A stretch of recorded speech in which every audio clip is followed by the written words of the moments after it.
We are back once again. It was the eve before Silksong. Shen's Hollow Knight video was uploaded and the hype was at its peak. The boy ate his dinner, pet his dog, and went to bed. The next morning felt like Christmas came early. At exactly 9:30 a.m., Shen jolted out of his bed, he shoved his breakfast down his throat, and got ready for the biggest game release in his entire life. There he was, sitting at his PC. After 7 whole years of waiting, Hollow Knight Silksong was finally coming out. It's all been leading up to this moment. It's finally time!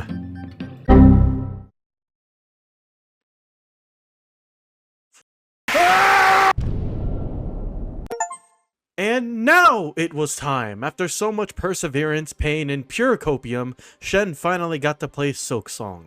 One story ends as another begins.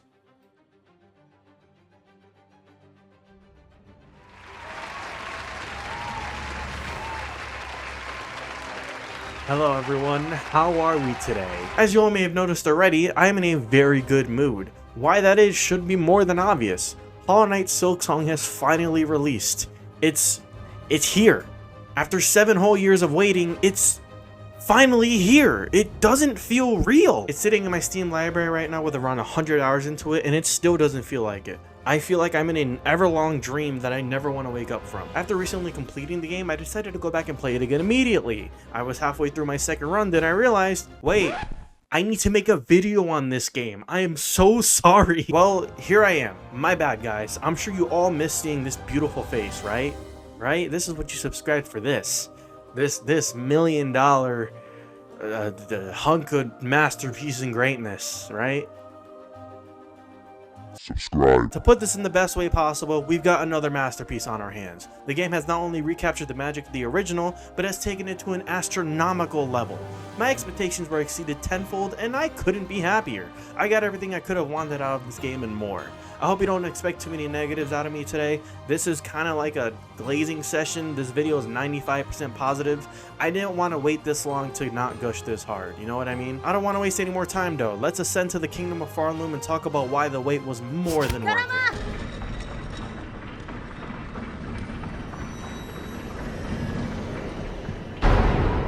By the time the game started, that sense of discovery washed over me once again. A very familiar yet new feeling. It was time for me to explore a completely new kingdom in a world I know and love very much. I had so many questions waiting to be answered. By the time that cage opened in the intro, I was finally in. Before I cover anything this immense game has to offer, let's talk about Hornet.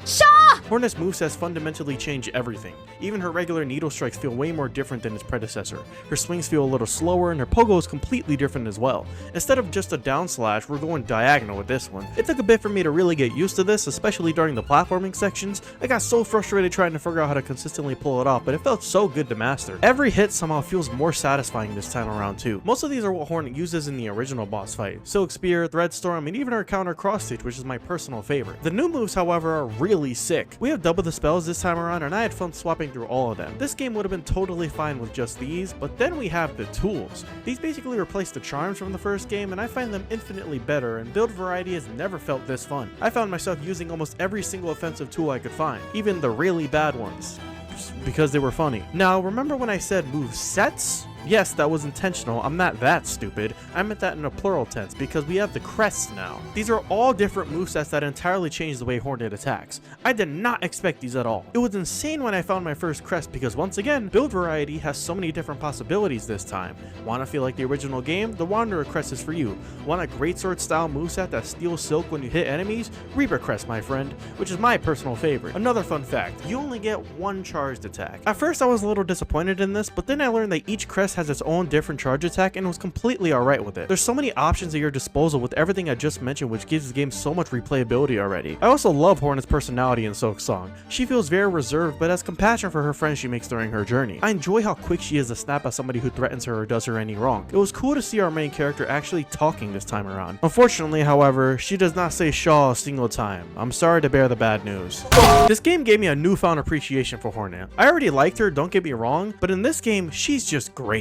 And I thoroughly enjoyed spending my time with her. Now the question is, do I like her more than the knight? Honestly, yeah. I love the little boy so much, but I found myself enjoying Hornet in every single way. I still think the knight's design is perfect and you can't really get better than that, but I like our girl more in all the other aspects. Now with all this being said, I want to dive into the combat. Since you have so much at your disposal now, of course the enemies and bosses are going to be wickedly different to match your strength. After you get through the early game, Silksong does not wait to show off what direction Team Cherry wanted to take here. When you think it's going to be your typical Hollow Knight experience and you kill Moss Mother, things are smooth sailing. But then out of nowhere... Oh, double damage this early? It must be a surprise to catch you off guard and won't happen again. Why did it happen again? Why is everything doing double damage? No. I mean, it's in the streets. God dang. This is probably you. I'm sure this is what people were wondering when this first happened to them. Double damage was a very rare thing back in the first game. There were very few who did it, and when it happened, it always felt impactful. In Silksong, however, almost everyone in the game hits you with a double damage combo or something like that, and it's rough when you're first starting out. I shouldn't have to say this, but this is a very, very, very hard video game. Hollow Knight was hard in its own right, but Silksong feels like it's dialed things up to 100. You really do feel the difficulty way quicker than you do in the first. I can absolutely agree that this can be a bit much to an extent, especially when you take in mind how many gauntlets the game throws at you. Seriously, they really like that. There's so many. There's a boss in this game that requires 3 gauntlets in a row to get to him without dying. There's also bosses that make you fight a small wave of enemies before and during the fights. I totally understand people who didn't enjoy these aspects. And then I took some time to think about it. For as hard as Silksong was, I don't think it was that bad. Wait, hold on. Calm down. You calm the hell down. It wasn't as bad. Just let me talk for a minute. Calm down.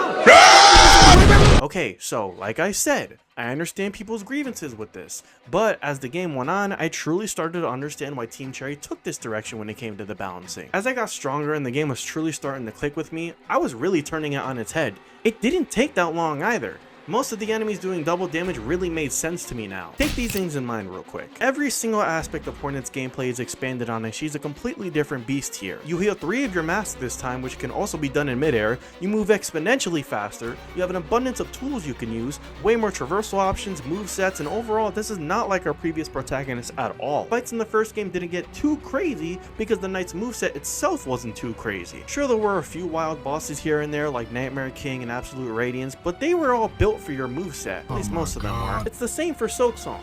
This is why the early game feels so rough. You don't have all these crazy things in your kit yet, and taking 2 masks worth of damage all the time makes it feel a little tedious and annoying. You're also trying to learn an entirely new character, and that doesn't help at all. However, just like the first game, I feel like when you get a hang of it, things feel so much better. I think there's just a bigger learning curve here. I personally enjoyed it, and it was really satisfying to master her moveset. This process made me realize why everything is much more dangerous now. If the balancing was the same as before, it would be way too easy. Obviously, this is all subjective. I don't expect everyone to agree with my thoughts here, but I didn't have a massive problem with the difficulty as a whole. That being said, the game is not entirely innocent. I'm looking at you 2 mass contact damage enemies, you will never be forgiven. Overall, I think the combat is obviously the game's strongest aspect. I mean, if it wasn't, then what are we even doing here? Like I said, it's all subjective. It's perfectly alright if you felt the game was too much. It's just my opinion anyway. We can still have those on the internet, by the way. I know a lot of people forgot, but it's still legal to have an opinion on the internet, even though yours is wrong and mine is right. Anyways, yeah, killing things is fun in Silksong. Now I'm gonna move on from the combat and talk about the map. I don't have it on me in this time, sorry, but like the first game, this is a very big map. You know what else is big? What? Well, what did you expect? Did you expect, like, a joke or something? What's wrong with you? Seriously, what's wrong with you, man? You always think I'm gonna do some elaborate bit, and then when I don't want to do one, you're sitting here like... Anyways, yeah, once again, Team Cherry has cooked up one of the most expansive and detailed maps ever made in a video game. Every single corner feels like there's something interesting to find. There's so many secrets to uncover that it feels like the game rewards you for searching through every single nook and cranny. There are way more breakable walls in this game compared to the first. As someone who already smacks every single wall I can, I have no issue with this. I see this as an absolute win. Like I just said, I feel like the game was always rewarding me for spending an unnatural amount of time at every inch of the areas. Speaking of those areas, to absolutely nobody's surprise, this game is gorgeous. Every area in Silksong is so pretty. I could spend days talking about why every location looks looks good. I love the lush beauty of Mossholm, the steampunk vibes of Deep Docks, the almost bloodborne-ish feel of Greymore. Even Bywater has this sense of beautiful tragedy to it. I found myself appreciating this map to an insane degree. I think I like it even more than the previous game's map, and if you guys know how I feel about that one, this is a really high bar to set, and I feel like they took that bar, did a backflip, jumped over it a few times, and just kept on swinging. This is a really damn good map, although I have to point out something here. Now, this isn't a complaint or a huge negative by any means. However, I noticed two areas that were seemingly cut from the full game. They're in the reveal trailer if you go back and look at it. Somebody went through the files, and one of the places is called Pharloom Bay. I feel like it's this weird place with the dung-looking people, the snail guys. This one from the reveal trailer, I'll show it on screen. I think this is going to be in the DLC coming out this year, considering that's also going to be water themed. It also seems like there was supposed to be more of the coral area that Crust King Khan lives in, rather than the little we actually got in the dream area. This area was also supposed to have these steel enemies, which also never made it. I truly wonder why. The steel trap has always had some sort of importance in this series, and one of them even shows up in Silksong mode. There's even an entire boss fight that wasn't in the game that got revealed during one of the Kickstarter fundraiser infos, I think his name was Sharp or something. Yeah, this guy never made it into the game. He's not even in Silksong mode, so I really wonder where this guy is. I'm starting to think he's going to be safe for DLC alongside all the other steel guys that didn't make it in. Before I move on from the map though, there was one thing I wondered during my playthrough. Will I have my City of Tears moment? Well, yes. Two of them actually. One of them was Bellheart. This place made me truly feel at home. The angelic music in the background while Pavel sang next to me as I rested after fighting some of the most intense battles of my life was some of the most comforting stuff ever. My second moment, which is the big one, was Coral Chambers.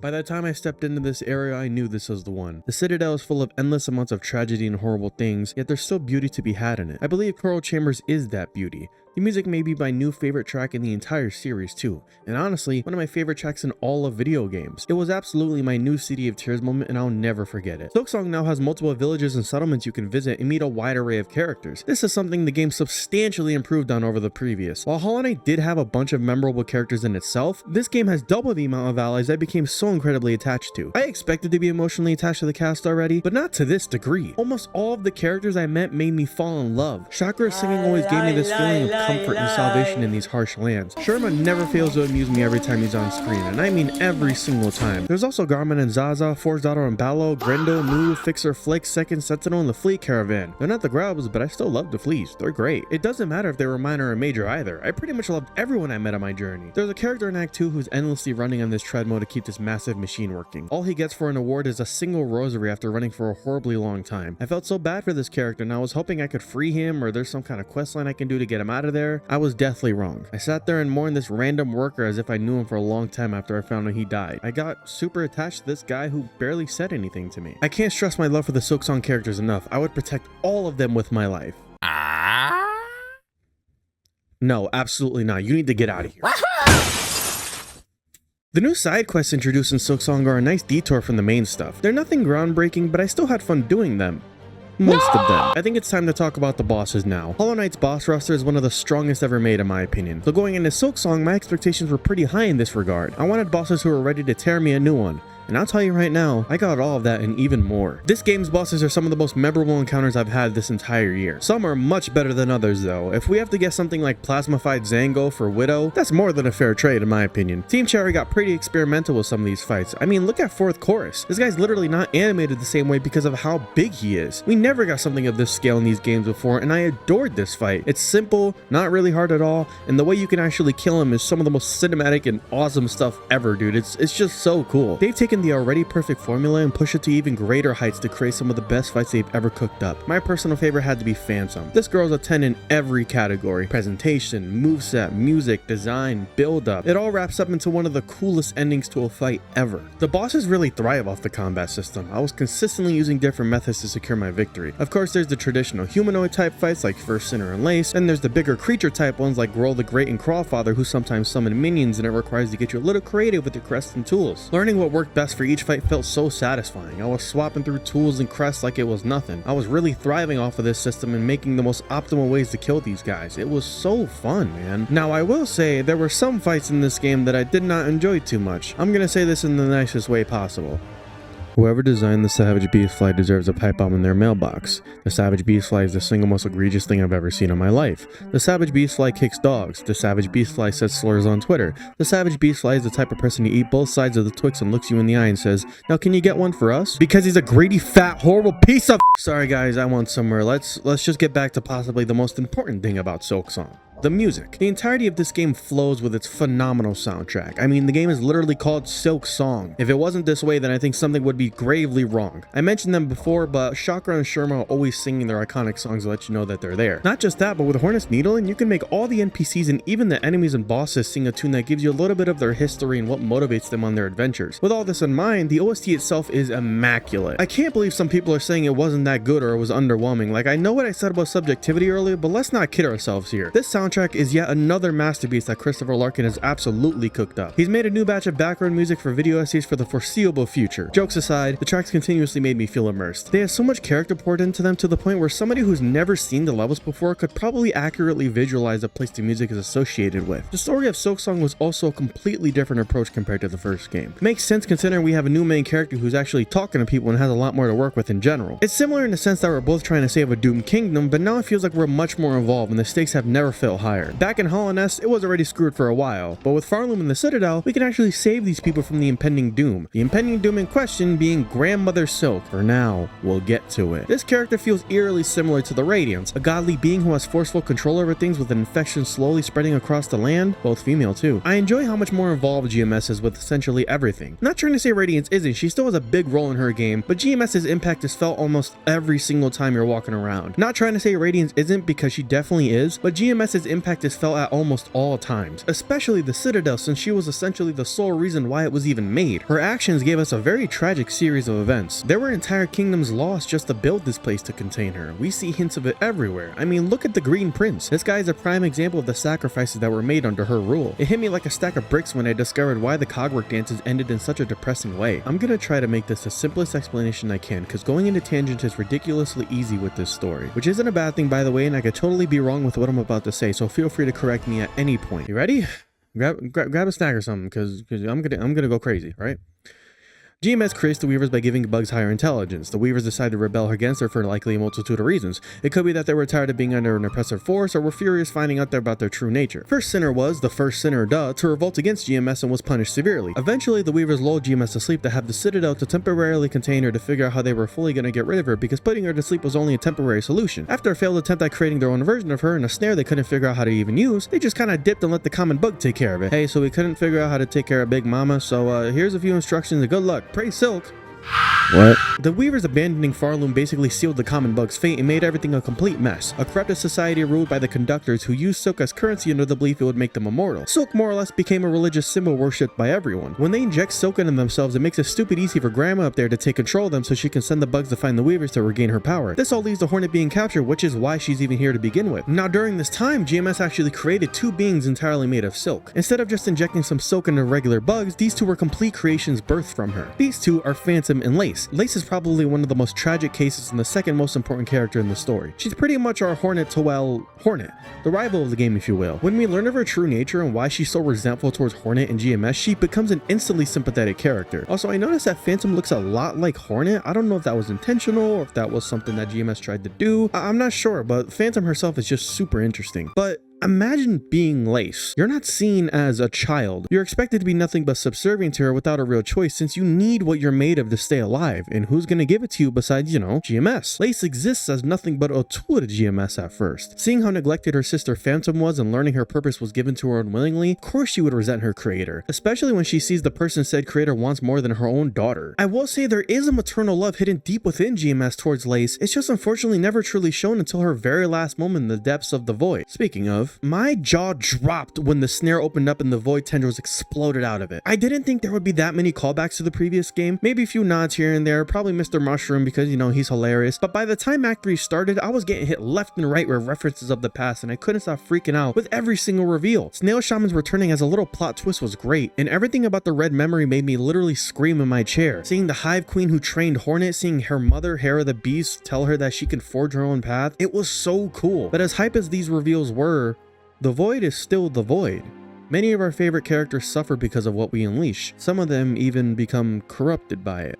Yeah, I almost cried here. What do you want from me? The result of Hornet's misled actions brought upon possibly the worst thing that can plague a land. I love how much responsibility she takes for this and many other things during her journey in Pharloom. She has a very cold demeanor on the surface, but deep down she's a curious and downright nice woman when she gets close with someone. It's wholesome to see Hornet make connections with others and form everlasting bonds with someone like Chakra or even Lace at the end. Hornet saves the entire kingdom while also prioritizing Lace's safety in the end. She proved to GMS that you can move on from your past mistakes and give love to what you have now. There are so many paths you can take when it comes to Silksong's general theme and messaging and allegories and stuff like that. The thing is, I don't think there's just a single general thematic allegory here, but a good amount of them have to do with women in general. For starters, most of the major characters and bosses in the game are women. I mean, come on now, the first boss in this game is literally called Moss Mother, and one of the last bosses in the game is Grandmother Silk. Like, it couldn't be more obvious here. A wide array of these characters too have wickedly different lifestyles as well. None of them truly conform to what a woman is supposed to be in a normal society, you know? It shows that anybody can be anything they wish regardless of what the world tries to assign to them. There's also multiple examples of motherhood here. This one is way more obvious. It's all over the game. We have the entire existence of GMS in a relationship with Lace, Belbeast and its baby, Chakra's motherly relationship with her mentor, the Huntress being willing to sacrifice her body for her children to eat and survive, the memory of Hornet's mother Hera wanting her to forge her own path instead of conforming to what she was unquote born to do. There's also the entire Greyroot quest line where Hornet has a seedling forcefully injected into her body and is unwillingly carrying it inside of her. The mad scientist Yarnaby is the only one who can actually extract the thing out of Hornet using methods that got her shunned from the Citadel. I mean, Tame Cherry can't make this any clearer here. But wait, there's more! We have classism, objectification, religion, colonization, socialism, and so much more we can dive into, but that's a video for somebody smarter than I am. Here's a bigger point I would love to make here though. There's very similar themes between both Hollow Knight and Silksong,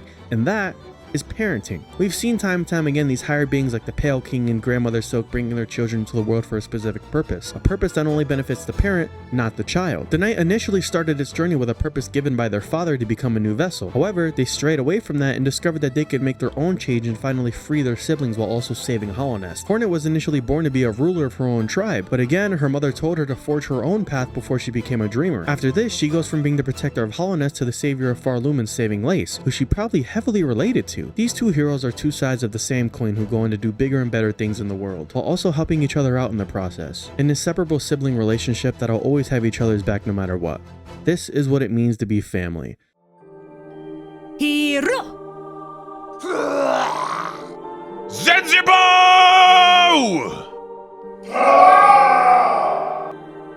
Romeo! Richa!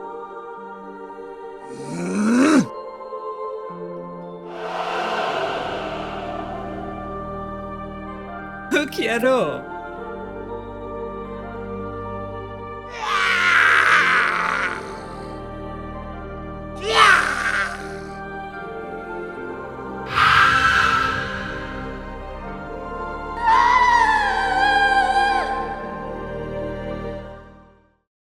I think the story of Seth Goldman might be the most heartwarming thing to come out of this entire game. If you guys didn't know, he was a huge fan of Hollow Knight who was battling cancer. Unfortunately, he passed away back in 2020. But before that, the Marty Lyons Foundation allowed him to meet up with Team Cherry so he can design a character for Silksong. After this, he was put into the game and officially immortalized by naming the character after himself. Seth is one of the best fights in the entire game, and after that, you get to meet up with him after he loses his memories. Seth is just kind of chilling in the game now, and honestly, thinking back on it, it makes me really emotional. Stories like this are why video games as an art form are beautiful. Rest in peace, Seth. I'm so glad to see you in this game. I think an overarching message Team Cherry wants to portray with these games is this. You forge your own path. You can make a difference in the world whether it's small or large, as long as you want to do it. Everyone deserves freedom to carve their own destiny and fulfill their dreams. However, you can't forget your loved ones along the way. Your friends and especially your family will always matter the most. Love one another, care for one another, and at the end of the day, be yourself. If nobody's told you recently, I'm proud of you. Keep going. You're gonna make it. Thank you so much for watching. I'm sure there's so much more I can dive into, but I think I've said enough for today. Silksong is absolutely my game of the year and probably my game of the decade if I'm being real. The wait was more than worth it, and I cannot wait to see what DLC Team Cherry has cooking for us in the future. But for now, I take my leave. As always, if you enjoyed this video, why not leave me a like or sub, usual biz. I hope you're having a great day or night wherever you are. My name is Shen, and it's been real. I'll see you in the next one. Peace.